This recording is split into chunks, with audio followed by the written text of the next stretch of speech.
Changing the paradigm. Hey everybody, this is Joe Ozegovich, Sierra Club Chickasaw Group member. It's in the greater Memphis area here, and I'd like to talk to you about sustainability. My home is a net zero home, which means it produces more clean energy than it consumes. So my strategy is a three-legged stool approach, and hopefully you'll gain some insights and some tips, and maybe we can save some energy and therefore save some money, lower our carbon footprint. So come on, guys, let's take a ride and see how I did it. Several years ago, I made the effort to try and conserve as much energy as possible, also to produce clean solar electric. And I'm trying to move away from fossil fuels as much as possible. I only use natural gas, as a backup, not as a primary source. I do have it as a primary source, though, for my water heater. I have a tankless water heater, instantaneous water heater. That's also helping me to save energy as well. So my goal is to reduce my footprint. And I do have a page that's called Living Sustainably Shelby County. It's on Facebook. And my email address is jozegovich@yahoo.com. So I look forward to hearing some comments, questions, tips. I am not a certified auditor. I'm just a homeowner who is interested in saving energy, and I volunteer with the Sierra Club as well. So my focus is on energy savings, electric cars, solar, etc. Three-legged stool approach. This is the way I like to look at energy. I'm looking at it from a sustainable model by starting first with generation, then going to efficiency, and then conservation. Now, generation would be like clean solar power. So I got solar on my home. I want to start at the source, get it nice and clean. You could have wind, geothermal, hydro, biomass. These are all different ways to have or get clean energy. Now, the second part is going to be efficiency. And with efficiency, you can look at, like, for example, electric vehicles. Now, my electric car, my solar panels basically provide me with a clean energy source for my transportation needs. So that's a given. You're going to save money, you're going to get greater performance, greater handling, greater safety. There's nothing negative about it. The range is there, competitive with other vehicles, and it's a better system all the way around. So if you can, get into an electric vehicle as soon as possible. Appliances. I just bought a heat pump dryer. This is a ventless dryer. So basically it extracts heat from the air and then runs it through the clothes. And that air then gets collected through a condenser, and its water droplets drop into a tank. When that tank gets full, it pumps the water out into a drain, or if you don't have a drain, you can just end the cycle. When it's finished, take that tank, dump it into your sink, and you're good to go. There's no 4-inch duct, so that means I don't have that hole through my house. I basically plugged it up, so that makes a lot of sense. The last thing I want to do is take my conditioned air, run through that dryer, get it heated up, spending tons of money for that energy, and then dumping it outside. And then you got all that lint and all that fire hazard. It's a much better system. So remember, a heat pump dryer, it's a ventless dryer. This is clothes drying. Other appliances, make sure you get Energy Star. Make sure it's very efficient. Last thing you want to do is buy an inefficient piece of equipment, because as that ages over time, you're going to pay more and more and more for energy for that product. If you get Energy Star, you're going to save, and it basically pays you back in dividends. So get Energy Star rated items. HVAC, your heating, ventilation, and air conditioning systems. Make sure they're 16 or 18 SEER. Get a higher SEER rating, which means it's more efficient. And I got an 18 SEER heat pump. So my house has got a heat pump, and it uses gas as a backup for those 1 or 2 days where it gets too cold, where it cannot extract that heat. So my heating and air conditioning is done by one unit now throughout the entire year. And keep that in mind too, that when you buy a heat pump, that it's going to have a maintenance that needs to be increased in its cycle, because you're utilizing it more than just a few months out of the year.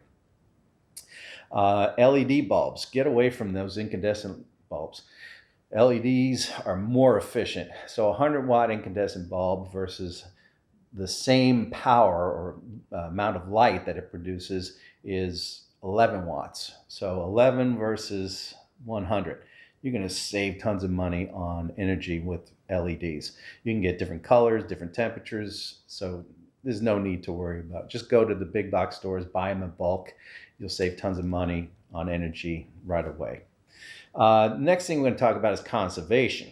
Seal and caulk and tighten things up. Use programmable thermostats as a way to load shift. And if I'm not home, last thing I want to do is heat or cool my furniture. They don't care.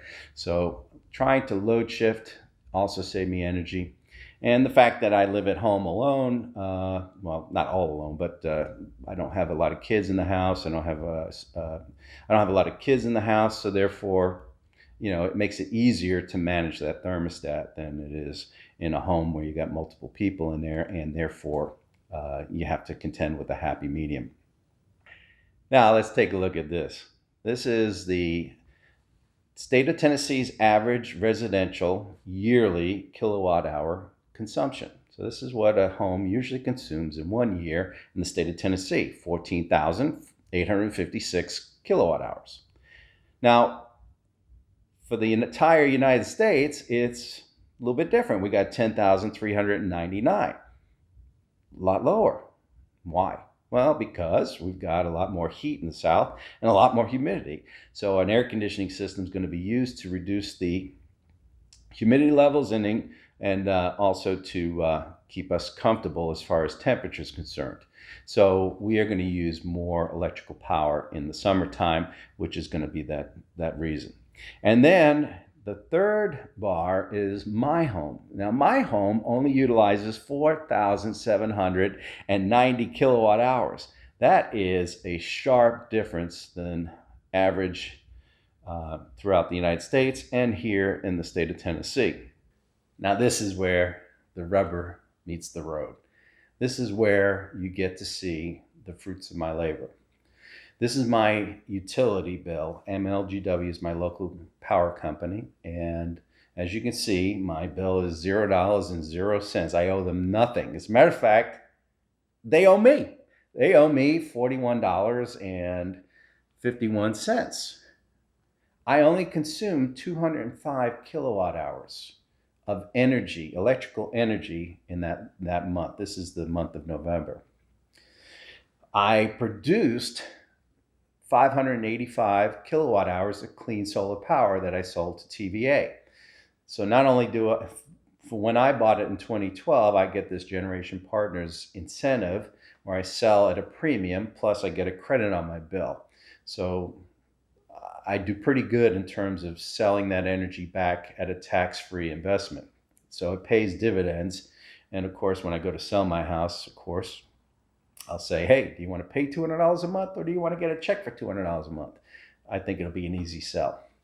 All right, so in terms of energy savings, you can see the fruit of my labor right there. Now that's a $41.51 credit. That rolling credit usually goes to the end of the year. At that point, they zero slate it, and then they cut me a check, and then they start from scratch in January. And with my energy efficiency techniques to reduce my consumption, I can expect more of these credits coming back. I like it better when they're paying me as opposed to me paying them.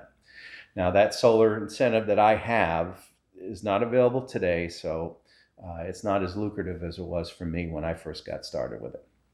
Okay, that's the end of this segment, and I'll be producing more videos along the three-legged stool approach for each one of those individual legs and individual topics. The next one will revolve around energy audits and some sealing and sealing of the ductworks. And when that comes out, I'll let you know. The main thing to remember, the big takeaway is change the paradigm. Look at things from a different set of glasses. You'd be surprised at how much more you can see if you just change your perspective. So change the paradigm and don't be afraid of the technology. There's a lot of good things out there that are designed to tighten up our homes, make our homes more efficient. And if we work towards that, we'll save a lot of energy and therefore save a lot of money and be a good steward of our environment and Mother Nature. Thanks a lot. Talk to you later.